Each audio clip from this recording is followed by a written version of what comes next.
এই মুহূর্তে সবচেয়ে বড় খবর, মধ্যপ্রাচ্যে উত্তেজনা আরও তীব্র। ইরানকে ঘিরে বড় ঘোষণা করলেন মার্কিন প্রেসিডেন্ট ডোনাল্ড ট্রাম্প।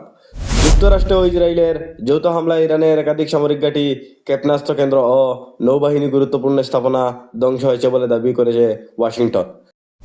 ট্রাম্প দাবি করেছেন, এই হামলায় ইরানের সামরিক শক্তি বড় ধাক্কা খেয়েছে এবং তাদের বিমান প্রতিরক্ষা ব্যবস্থা কার্যত ভেঙে পড়েছে।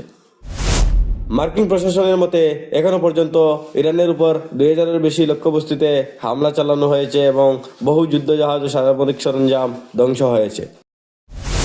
অন্যদিকে ইরানও পাল্টা হামলা চালিয়ে উপসাগরীয় অঞ্চলে বিভিন্ন স্থানে মিসাইল ও ড্রোন আক্রমণ করেছে।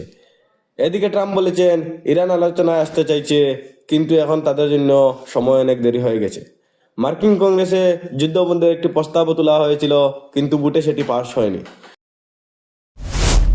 পরিস্থিতি তেমনি জটিল হয়ে উঠেছে এবং আন্তর্জাতিক মহল আশঙ্কা করেছে যে এই সংঘাত বড় আকারের আঞ্চলিক যুদ্ধ রূপ নিতে পারে।